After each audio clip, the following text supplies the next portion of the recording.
إن الحمد لله نحمده ونستعينه ونؤمن به ونتوكل عليه ونعوذ بالله من شرور أنفسنا ومن سيئات أعمالنا من يهده الله فلا مضل له ومن يضلل فلا هادي له وأشهد أن لا إله إلا الله وحده لا شريك له وأشهد أن محمدًا عبده ورسوله اللهم صل على محمد وعلى آل محمد كما صليت على إبراهيم وعلى آل إبراهيم إنك حميد مجيد وبارك على محمد وعلى آل محمد كما باركت على إبراهيم وعلى آل إبراهيم إنك حميد مجيد أما بعد فإن خير الكلام كلام الله وخير السنن سنن محمد صلى الله عليه وسلم وشر الأمور محدثاتها وكل محدثة بدعة وكل بدعة ضلالة وكل ضلالة في النار أعوذ بالله من الشيطان الرجيم يا أيها الذين آمنوا اتقوا الله حق تقاته ولا تموتن إلا وأنتم مسلمون يا أيها الذين آمنوا اتقوا الله وقولوا قولا سديدا يصلح لكم أعمالكم ويغفر لكم ذنوبكم ومن يطع الله ورسوله فقد فاز فوزا عظيما ബഹുമാനികളായ സത്യവിശ്വാസി സഹോദരന്മാരെ സഹോദരിമാരെ, നമ്മയെല്ലാം സൃഷ്ടിച്ച് പരിപാലിച്ചു കൊണ്ടിരിക്കുന്ന ഏകനായ റബ്ബിൻ്റെ വിധിവിലക്കുകളും നിയമനിർദ്ദേശങ്ങളും പാലിച്ചുകൊണ്ട് ജീവിക്കണേ എന്ന് ആമുഖമായി ഉണർത്തുകയാണ്, വസിയ്യത്ത് ചെയ്യുകയാണ്. അത്തരത്തിൽ അല്ലാഹു സുബ്ഹാനഹു വ തആല തൃപ്തിപ്പെടുന്ന ഒരു ജീവിതം നയിക്കാൻ നമുക്ക് ഏവർക്കും റബ്ബ് തൗഫീഖ് നൽകി അനുഗ്രഹിക്കുമാറാകട്ടെ. ആമീൻ. തഖ്വയുമായി ബന്ധപ്പെട്ട വിഷയത്തിൽ നമ്മുടെ ഭാഗത്തു നിന്നും വന്നുപോയിട്ടുള്ള തെറ്റുകുറ്റങ്ങളും അപാകതകളും ഗഫൂറായ റബ്ബ് പുറത്തുമാക്കി അനുഗ്രഹിക്കുമാറാകട്ടെ. ആമീൻ. സഹോദരങ്ങളെ, നമ്മൾ പള്ളിയുമായി ബന്ധപ്പെട്ട നമ്മൾ നിർബന്ധമായി മനസ്സിലാക്കേണ്ട, ശ്രദ്ധിക്കേണ്ട, പാലിക്കേണ്ട മര്യാദകളെക്കുറിച്ചും സൂക്ഷിക്കേണ്ട കാര്യങ്ങളെക്കുറിച്ചുമാണ് പറഞ്ഞു വന്നത്.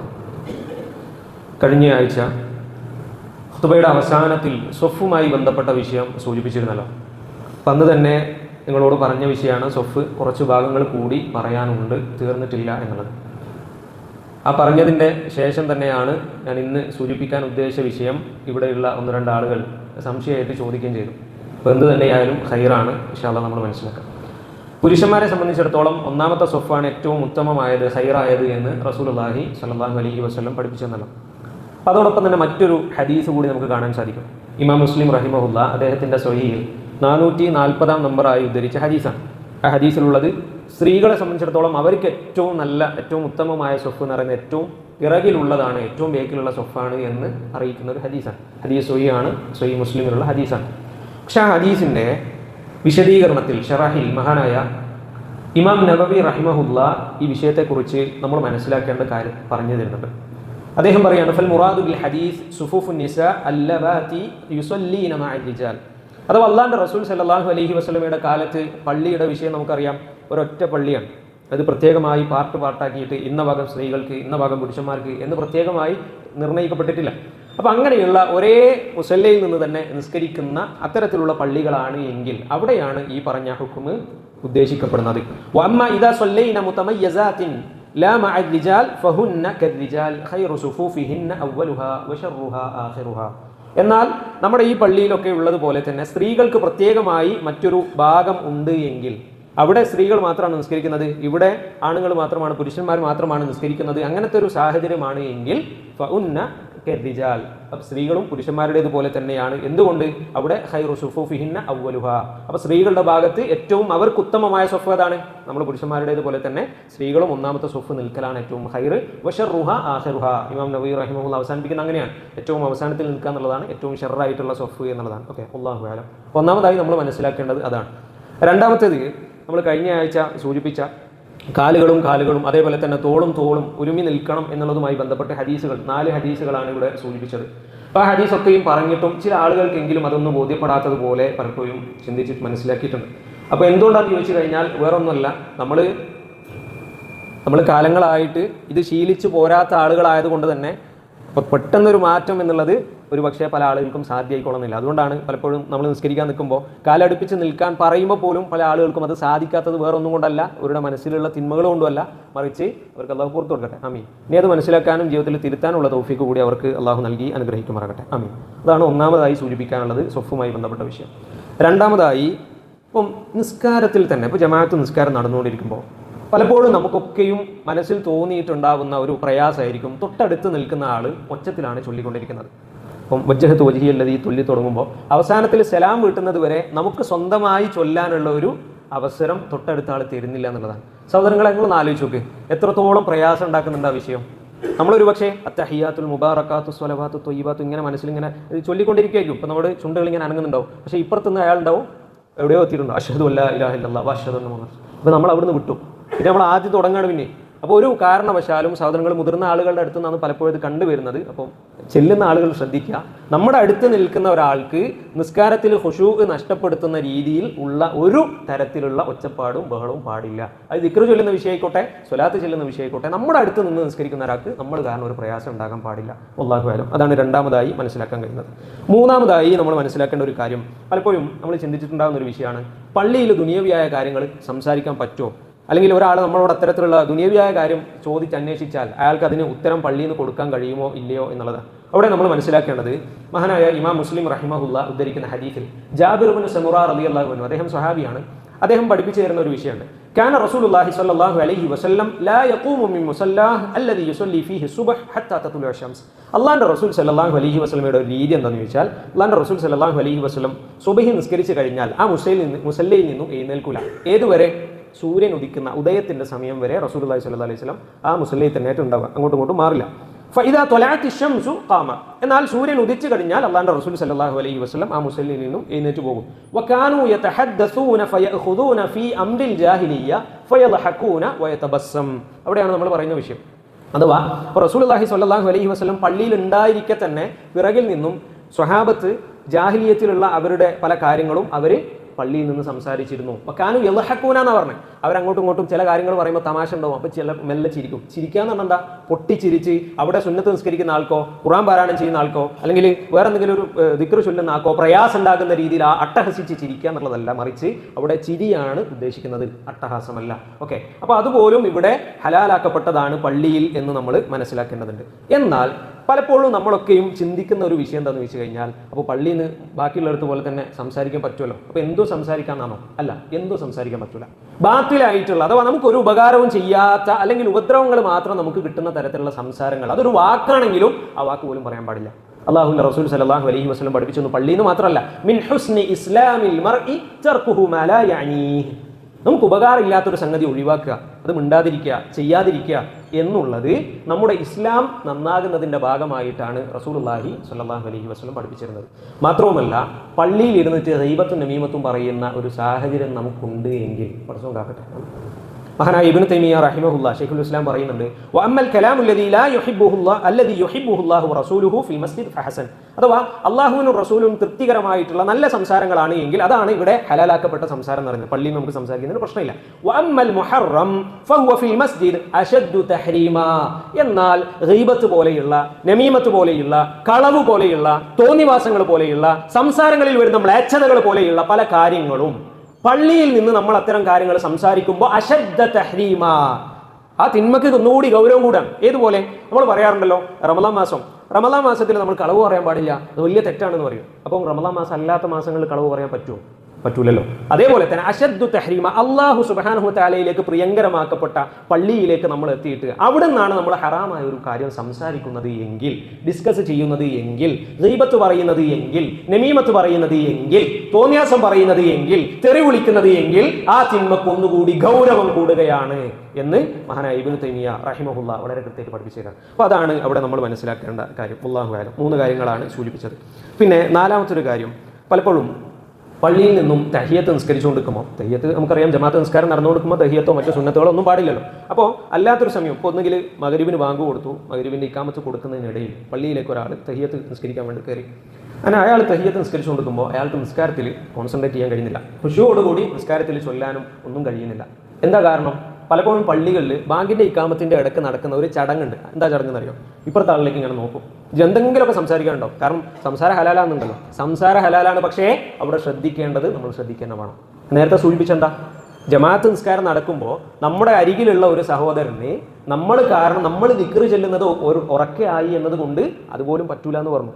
അവിടെയാണ് സുന്നത്ത് നിസ്കാരം നടന്നുകൊണ്ടിരിക്കുകയാണ്, നമ്മൾ നിസ്കരിക്കുന്നല്ല, നമ്മൾ വെറുതെ വർത്താനം പറയുകയാണ്, ഒച്ചത്തിൽ സംസാരിച്ചു കൊടുക്കുകയാണ്. ചില പള്ളികളിൽ കാണാം, നമ്മൾ ഫർള് നിസ്കാരങ്ങൾ കഴിഞ്ഞ് ഫർള് നിസ്കാരത്തിന് ശേഷമുള്ള സുന്നത്ത് നിസ്കരിക്കുന്ന സമയത്തൊക്കെ നിസ്കാരത്തിൽ ശ്രദ്ധിക്കാൻ കഴിയില്ല, അത്രയും ഒച്ചത്തിൽ സംസാരിക്കാൻ ഇവിടെ ഉണ്ട് എന്നല്ല, നമ്മൾ ശ്രദ്ധിക്കേണ്ട വിഷയമാണ്. അത് മൊത്തത്തിൽ പറഞ്ഞു എന്ന് മാത്രം, അല്ലാഹു അലം. ഓക്കെ, അപ്പോൾ അതാണ് നാലാമതായി നമ്മൾ ശ്രദ്ധിക്കേണ്ട ഒരു കാര്യം. പിന്നെ മാത്രമല്ല, ബാങ്കും ഇഖാമത്തും എന്ന് പറയുന്നത് പലപ്പോഴും അതിനിടയിലുള്ള ഒരു സമയം സഹോദരങ്ങളെ നമുക്ക് മിസ്സായി പോകുന്നൊരു സമയം.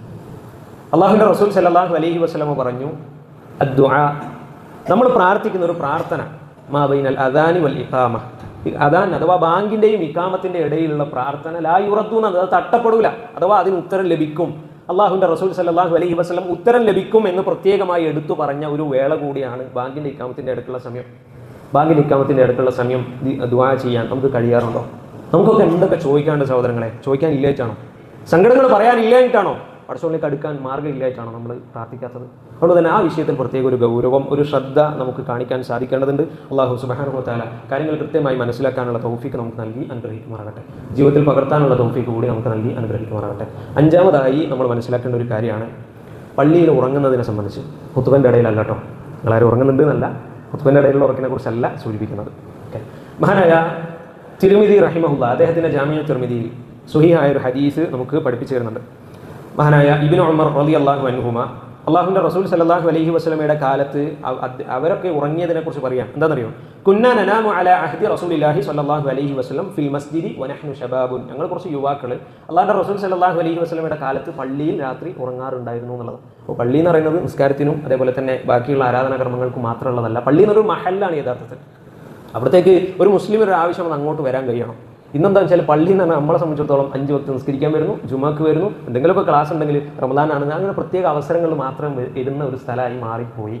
അങ്ങനെയല്ല ഇസ്ലാമിൻ്റെ സങ്കല്പത്തിലുള്ള പള്ളി എന്ന് പറയുന്നത്. കൂടുതലായി നമ്മൾ പഠിക്കണം, ആവശ്യം ജീവിതത്തിൽ പകർത്താനുമുള്ള തൗഫീക്ക് അള്ളാഹു നൽകി അനുഗ്രഹിക്കുമാറാകട്ടെ. ഈ വിഷയങ്ങൾ എന്തെങ്കിലും തെറ്റുകുറ്റങ്ങളോ അപാകതകളോ വന്നു പോയിട്ടുണ്ടെങ്കിൽ ഗഫൂറായ റബ്ബ് പുറത്തു മാപ്പാക്കി അനുഗ്രഹിക്കുമാറാകട്ടെ. ആമീൻ.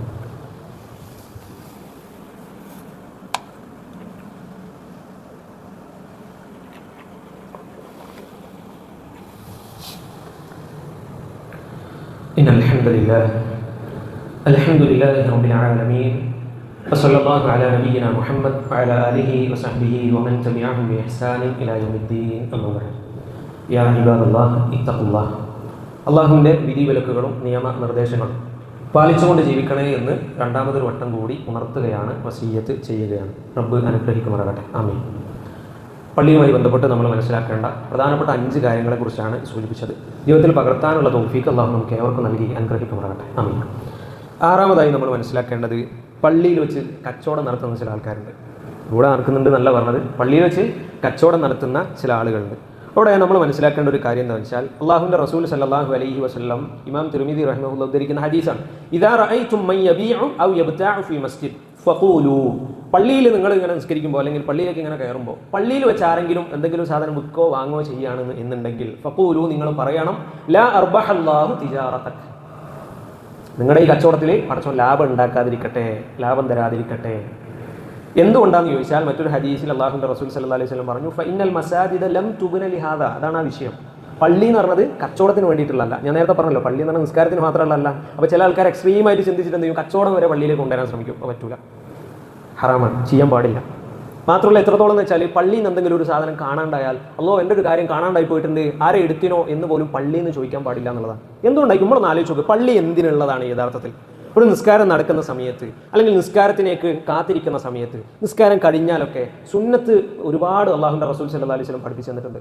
പള്ളിയിൽ വന്നിട്ട് എല്ലാ ദിവസവും ഖുർആൻ ഓതാൻ നമുക്ക് കഴിയാറുണ്ടോ? ഖുർആൻ എന്ന് എന്താ സഹോദരങ്ങളെ? അള്ളാഹുവിൻ്റെ കലാമാണ്, അള്ളാഹിൻ്റെ സംസാരമാണ്. അള്ളാഹുവിൻ്റെ സംസാരം പഠിക്കാൻ പള്ളിയിൽ നിന്ന് നമുക്ക് കഴിയാറുണ്ടോ? വീട്ടിൽ നിന്ന് ഏതായാലും നമുക്ക് കഴിയാറില്ല. പള്ളിയിൽ നിന്നും കഴിയുന്നില്ല എങ്കിൽ അതിൻ്റെ അർത്ഥം എന്താ അറിയോ? നമുക്ക് ഓതാൻ കഴിയുന്നില്ല എന്നുള്ളതാണ്. അല്ല അതിൻ്റെ ഒരു സത്യം. കഴിഞ്ഞ റമദാന് വിട്ടതാ ഖുർആനായിട്ടുള്ള ബന്ധം. ഇനിയിപ്പോൾ ഈ റമദാൻ 80 ദിവസം കൂടി ചില്ലാണേ നമ്മുടെ മുമ്പിലുള്ളൂ. അപ്പോൾ നമ്മളിങ്ങനെ മുമ്പ് എടുത്ത് വെച്ച ആ ഖുർആനൊക്കെ ഒന്ന് പൊടി തട്ടിയെടുക്കും. എന്തിനാ? റമദാൻ വന്നിട്ടുണ്ട്. ഇത് റമദാനിൽ മാത്രം ഓതാനും അല്ലെങ്കിൽ പഠിക്കാനുള്ള ഒരു കാര്യമാണോ നഊദുബില്ലാ ഖുർആൻ എന്ന് പറയുന്നത്? അല്ലാഹ് കാക്കട്ടെ. ആമീൻ. ഖുർആന്റെ അഹ്ലുകാരി എന്ന് പഠിപ്പിക്കുന്നത് അഹ്ലുല്ലാഹ് വ ഖാസ്സതുഹു, അള്ളാന്റെ ആളുകളാണ് എന്ന്. അള്ളാന്റെ അഹ്ലുകാരാ, അള്ളാന്റെ സ്വന്തക്കാരാണ്, അള്ളാഹുവിന്റെ പ്രത്യേകക്കാരാണ് ഈ ഖുർആൻ പഠിക്കുന്ന, ഖുർആൻ ജീവിതത്തിൽ പകർത്തുന്ന ആളുകൾ എന്നുള്ളത്. അതെല്ലാവർക്കും കഴിയും ഇൻഷാ അല്ലാഹ്. നമ്മൾ അതിനൊരു ശ്രമം വെക്കണം, ഒരു പരിശ്രമം നമ്മൾ അതിന് നടത്തണം. അപ്പോൾ പലപ്പോഴും നമ്മൾ ചിന്തിക്കാറുള്ളത് അതൊക്കെ പള്ളിയിലെ ഖത്തീബിന്, അല്ലെങ്കിൽ പള്ളിയിൽ ഇമാം നിൽക്കുന്ന ഉസ്താദിന്, അല്ലെങ്കിൽ മുക്രി എന്ന് പറയാൻ പാടില്ല, വാങ്ങ് കൊടുക്കുന്ന മുഅദ്ദിന്, അതുപോലൊക്കെ പഠിച്ചാൽ പോരെ ഖുർആൻ. എന്തിനാ ഖുർആൻ? നമുക്ക് ക്ലാസ് എടുക്കേണ്ട കാര്യം മാത്രമാണ് ഖുർആൻ എന്ന് പറയുന്നത്. സഹോദരങ്ങളെ, നമ്മുടെ ജീവിതത്തിലെ ഓരോ നിമിഷങ്ങളും യഥാർത്ഥത്തിൽ ഖുർആൻ അനുസരിച്ച് ജീവിക്കാനുള്ളതാണ്. ആ ഖുർആൻ നമ്മൾ പഠിക്കുന്നില്ല, ഖുർആൻ നമുക്ക് പള്ളിയിൽ നിന്ന് പഠിക്കാൻ കഴിയുന്നില്ല എങ്കിൽ അതിൻ്റെ അർത്ഥം നമുക്ക് ഖുർആനുള്ള ബന്ധമായിട്ട് വിട്ടുപോയി എന്നുള്ളതാണ്. പടച്ചോൻ കാക്കട്ടെ. ആമീൻ. പിന്നെ സുന്നത്ത് നിസ്കാരങ്ങൾ. അള്ളാഹുവിൻ്റെ റസൂൽ സല്ലല്ലാഹു അലൈഹി വസല്ലം പറഞ്ഞു, 5 വക്ത് നിസ്കാരങ്ങളുടെ മുമ്പും ശേഷവുമായി 12 റക്അത്ത് ആരെങ്കിലും സുന്നത്ത് നിസ്കരിക്കുകയാണെന്നുണ്ടെങ്കിൽ അള്ളാഹു സുബ്ഹാനഹു തആല അത് കാരണം കൊണ്ട് സ്വർഗ്ഗത്തിൽ ഓനൊരു വീടുണ്ടായി കൊടുക്കുമെന്ന് റസൂലുള്ളാഹി സ്വല്ലല്ലാഹു അലൈഹി വസല്ലം പഠിപ്പിച്ചു തന്നിട്ടുണ്ട്. മാത്രമല്ല, അവിടെ നമ്മൾ മനസ്സിലാക്കേണ്ട സുപ്രധാനപരമായിട്ടുള്ള എന്നാൽ നമ്മുടെയൊക്കെ ചിന്തയിലേക്ക് പോലും വരാത്ത ഒരു ഹദീസ് കൂടി സൂചിപ്പിച്ചതിന് ശേഷം ഇൻഷാ അല്ലാഹ് വിരമിക്കാം. അള്ളാഹുവിൻ്റെ റസൂൽ സല്ലല്ലാഹു അലൈഹി വസല്ലം പറഞ്ഞതായിക്കൊണ്ട് ഇമാം മുസ്ലിം റഹിമഹുല്ലാ അദ്ദേഹത്തിന്റെ സ്വഹീൽ ഉദ്ധരിക്കുന്ന അബൂ ഹുറൈറ റളിയല്ലാഹു അൻഹു ഉദ്ധരിക്കുന്ന ഹദീസാണ്. ലാ യസാലുൽ അബ്ദു ഫീ സ്വലാത്തിൻ മാ കാന ഫീ മുസല്ലാ യൻതദിറു സ്വലാ. ഒരു മഗ്രിബ് നിസ്കാരം നമ്മൾ പള്ളിയിൽ നിന്ന് ജമാഅത്തായിട്ട് നിസ്കരിച്ചു. അങ്ങനെ ആ നിസ്കാരപ്പായയിൽ നിന്ന് അല്ലെങ്കിൽ നമ്മുടെ ആ സ്ഥലത്ത് നിന്ന് എഴുന്നേൽക്കുകയോ അങ്ങോട്ടും ഇങ്ങോട്ടും ആരോട് സംസാരിക്കാതിരിക്കുകയോ ഒക്കെ ചെയ്തിട്ട് ഖുർആൻ പാരായണം ചെയ്യാണ്, ദിക്ർ ചൊല്ലാണ്, പടച്ചവനോട് ദുആ ചെയ്യാണ്. അഥവാ നമ്മുടെ ആ നിസ്കാരത്തിൽ നിന്നും വിരമിച്ചത് മറ്റൊരു കാര്യത്തിനും വേണ്ടിയിട്ടല്ല. യൻതദിറു സ്വലാ, നിസ്കാരത്തെ കാത്തിരിക്കുകയാണ്, ഇശാ നിസ്കാരത്തെ കാത്തിരിക്കുകയാണ് എങ്കിൽ അത്രയും സമയം നമ്മൾ നിസ്കാരത്തിലാണ്. മഗ്രിബ് നിസ്കാരം 5 മിനിറ്റ് ഉണ്ടായിട്ടുള്ളൂ, ഇശാ ചിലപ്പോൾ ഒരു 10 മിനിറ്റ് ഉണ്ടായിട്ടുള്ളൂ. ഇതിൻ്റെ ഇടയിലുള്ള ഏകദേശം ഒരു 50 മിനിറ്റോളം നമ്മൾ നിസ്കാരത്തിലാണ് എന്ന് അള്ളാഹുവിൻ്റെ റസൂൽ സല്ലല്ലാഹു അലൈഹി വസല്ലം ഉപയോഗപ്പെടുത്താൻ കഴിയണം. വതഖൂലുൽ മലായിക, തീർന്നില്ല, അല്ലാഹുമ്മ ഗ്ഫിർ ലഹു അല്ലാഹുമ്മ റഹംഹു. അവിടെ അങ്ങനെ ഇരിക്കുന്ന മുസല്ലയിൽ ഇരിക്കുന്ന അയാളെ സംബന്ധിച്ചിടത്തോളം, അവരെ സംബന്ധിച്ചിടത്തോളം അള്ളാഹുവിൻ്റെ മലായിക്കത്തുകൾ അള്ളാഹിനോട് പ്രാർത്ഥിക്കും, അല്ലാഹുമ്മ ഗ്ഫിർ ലഹു, അള്ളാഹുവെ ഓർക്ക് നീ പുറത്തു കൊടുക്കണേ, അല്ലാഹുമ്മ റഹംഹു, അള്ളാഹുവെ ഓരോട് നീ കാരുണ്യം ചെയ്യണേ എന്ന് അള്ളാഹിൻ്റെ മലക്കുകൾ അള്ളാഹിനോട് ഇങ്ങനെ പറഞ്ഞുകൊണ്ടിരിക്കും എന്നുള്ളതാണ്. അതുകൊണ്ട് തന്നെ ഇത്തരം കാര്യങ്ങളൊക്കെ ശ്രദ്ധിച്ചുകൊണ്ട് ജീവിതത്തിൽ ഇതൊക്കെയും പകർത്തി നല്ല ഒരു മുസ്ലിമായി, നല്ല ഒരു മുസ്ലിമത്തായി ജീവിക്കാനും നല്ല ഒരു മുസ്ലിമത്തായി തന്നെ ജീവിച്ച് മരിച്ചു പോകാനുള്ള തൗഫീക്ക് അള്ളാഹു നമുക്ക് ഏവർക്കും നൽകി അനുഗ്രഹിക്കുമാറാകട്ടെ. നമ്മളിൽ ഈ വിഷയങ്ങളിൽ എന്തെങ്കിലും തെറ്റുകുറ്റങ്ങളോ അപാകതകളോ വന്നു പോയിട്ടുള്ള ആളുകൾക്ക് അള്ളാഹു ഗഫൂറാണ്, അതെല്ലാം പുറത്തു മാപ്പാക്കി അനുഗ്രഹിക്കുമാറാകട്ടെ. ഈ കാര്യങ്ങളെല്ലാം ജീവിതത്തിൽ പകർത്തി നല്ല ഒരു മുസ്ലിമായി ജീവിക്കാനുള്ള തൗഫീക്ക് അള്ളാഹു നമുക്ക് ഏവർക്കും നൽകി അനുഗ്രഹിക്കുമാറാകട്ടെ. നമ്മളിൽ രോഗം കൊണ്ട് പ്രയാസപ്പെടുന്ന ആളുകൾക്ക് അള്ളാഹു സുബ്ഹാനഹു തആല അവർക്കൊക്കെയും പരിപൂർണമായ ശിഫ നൽകി അനുഗ്രഹിക്കുമാറാകട്ടെ. കടം കൊണ്ട് പ്രയാസപ്പെടുന്ന ഒരുപാട് ആളുകളുണ്ട്, അള്ളാഹു സുബ്ഹാനഹു തആല അവർക്കൊക്കെയും എളുപ്പം പ്രദാനം ചെയ്യുമാറാകട്ടെ. ജീവിതത്തിൽ നല്ല ഒരു മുസ്ലിമായി ജീവിക്കാനുള്ള തൗഫീക്ക് അവർക്കും നൽകി അനുഗ്രഹിക്കുമാറാകട്ടെ.